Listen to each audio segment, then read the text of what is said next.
Very very good afternoon class. तो आज के इस लेक्चर में हम करने वाले हैं discuss what your oligopoly market. Last 3 classes में हमने डिस्कस किया था perfect competition, monopoly market, monopolistic market. Now we are going to do our last market, that is oligopoly market. Oligopoly market में जो ये ओलिगोपोली है टर्म, ये Greek word से है, दो Greek word, that is oligoi and poly. Oligoi means few and polygon means sell. तो एक ऐसी मार्केट जहाँ पे फ्यू फर्म्स होती है जो सेल करती हैं होमोजीनियस प्रोडक्ट्स को। होमोजीनियस प्रोडक्ट्स कह सकते हो या डिफरेंशिएटेड प्रोडक्ट्स को। क्या कहा? जहां पर एक मार्केट फ्यू बिग फर्म्स हो, नंबर ऑफ बायर्स हो और high degree of interdependence. Feature से इसको पूरा कवर करते हैं। फ्यू फर्म्स का मतलब क्या है? मोनो ओलिगोपॉली में यहाँ पे फ्यू लार्ज फर्म्स होती है, exact number of firm defined नहीं होती है। हर एक फर्म जो होती है वो प्रोड्यूस करती है एक significant portion of its total output. बहुत सारे कॉम्पिटिशन्स होती है यहाँ पे जो डिफरेंट डिफरेंट फर्म्स देती है, करती हैं और ट्राई करती है मैनिपुलेट करना दोनों एक दूसरे के प्राइसेस को और प्रोडक्शन में, ताकि एक दूसरे से वो क्या निकल सके, आगे निकल सकते। फॉर एग्जाम्पल, जो मार्केट है हमारी ऑटोमोबाइल्स की इंडिया के अंदर, वो एक ओलिगोपोली स्ट्रक्चर के ऊपर बेस्ड है, क्योंकि यहाँ पे फ्यू ही प्रोड्यूसर्स है ऑटोमोबाइल के, ठीक है। और जो नंबर ऑफ फर्म्स है वो बहुत स्मॉल है। तो एक फर्म का एक्शन लेने से दूसरे वाले का रिवाइवल फर्म का क्या होता है? रिवाइवल फर्म्स कौन सी होती है?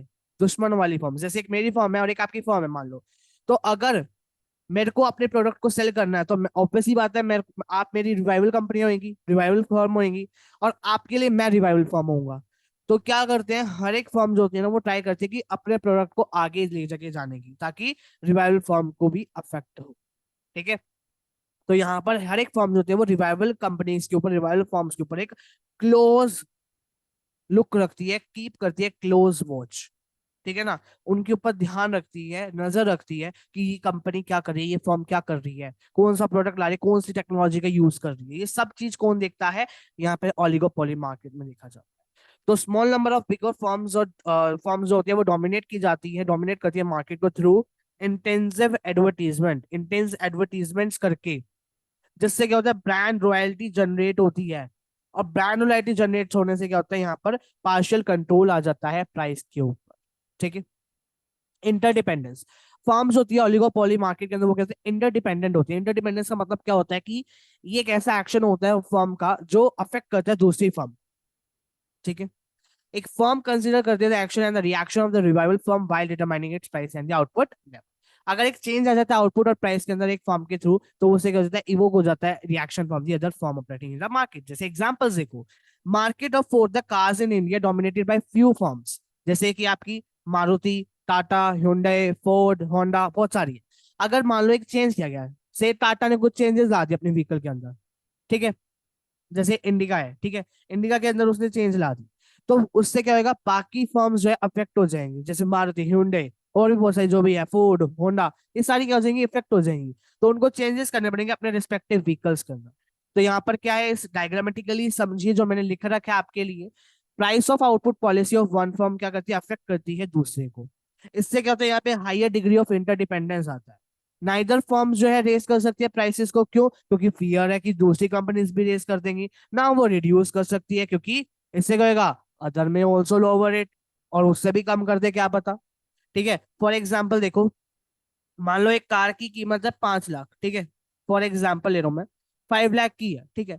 अब एक कंपनी ने इसकी कीमत कर दी 4 लाख। अब वो सोचेगा कि भैया इसको कम करूं, ठीक है। अब ये 4 लाख कर दी इसी कंपनी ने, जिसकी 5 लाख की थी ना, उसने 4 लाख की कर दी। अब दूसरी फर्म है, बी फर्म है, ये वो सोचेगी कि मैं अपनी कार की भी अमाउंट को 4 लाख करूं। क्या पता अगर मैं 4 लाख कर दूं तो ये मेरे से कम कर दे, 3.5 कर दे। और अगर मैं इसको बढ़ा दूं, 5 लाख कर दूं, 5 लाख की जगह मैं इसको क्या कर दूं, 6 लाख कर दूं, तो क्या पता फिर वो भी बढ़ा दे। तो बात तो दोनों तरफ से वो हुई, ठीक है। फिर है नॉन प्राइस कॉम्पिटिशन। ओलिगोपॉली में क्या होता है, फर्म्स एक पोजीशन में होते हैं जो इन्फ्लुएंस करते हैं प्राइसेस को। ये अवॉइड करते हैं प्राइस कंपटीशन को for the fear of the price four. ये फॉलो करते हैं क्या, policy of price rigidity. Price rigidity क्या होती है, ऐसे सिचुएशन जहाँ पे प्राइसेस क्या होते हैं, फिक्स रहते हैं respective of change in demand and supply conditions. सिर्फ डिमांड और सप्लाई यानी मार्केट फोर्सेस ही चेंज कर सकते हैं प्राइसेस को, अदरवाइज चेंज नहीं हो। ये फॉर्म्स होती है वो मेथड यूज करती है, जैसे एडवर्टीजमेंट करा दिया, बेटर सर्विसेज प्रोवाइड कर दी कस्टमर्स को, ताकि वो कम्पीट कर सके एक दूसरे से, ठीक है। चलिए, barriers to entry of firms. Main reason क्या है फ्यू फर्म्स का अंडर ओलिगोपोली में? बैरियर्स जो प्रिवेंट करते हैं न्यू फर्म्स को एंटर करने में, ठीक है। पेटेंट रिक्वायरमेंट होती है, लार्ज कैपिटल की कंट्रोल चाहिए होता है क्रूशियल रॉ मटेरियल के ऊपर। ये सारे रीजंस हैं जो प्रिवेंट करती है न्यू फर्म्स को एंटर करने। सिर्फ वो फर्म्स एंटर कर सकते हैं जो इन बैरियर्स को क्रॉस कर, और as a result firm can earn abnormal profit, और इसके कारण क्या होता है? एब्नॉर्मल प्रॉफिट्स होते हैं लॉन्ग रन के अंदर।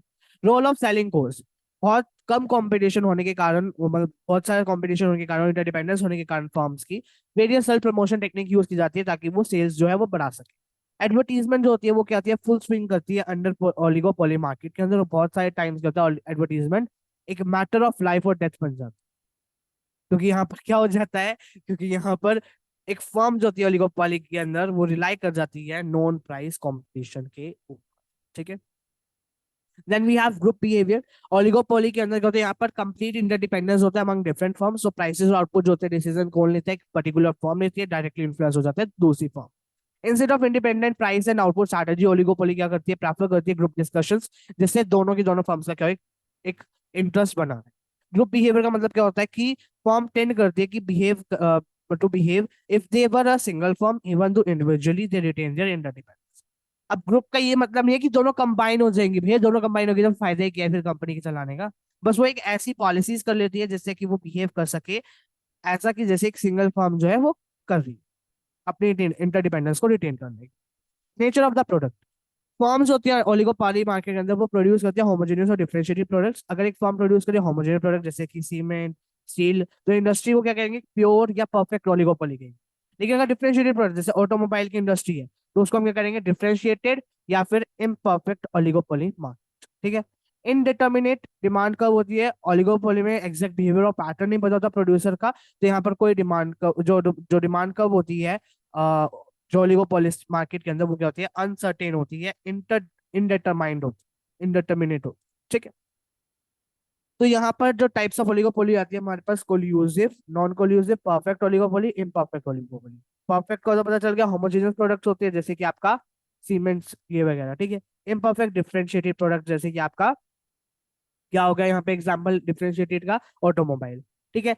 कोल्यूसिव जो होते हैं वो फॉर्म करती है कार्टेल को, और नॉन कोल्यूसिव compete करने में compete करती है। ऐसी मार्क ओलिगोपोली होती है जिसमें कंपटीशन होता है, और कोल्यूसिव में कार्टेल का फॉर्म होता है, ठीक है। तो आपके लिए यहाँ पर दो क्वेश्चंस और आए हैं, that is what are cartels, given example, and why is the number of form small in the oligopoly market.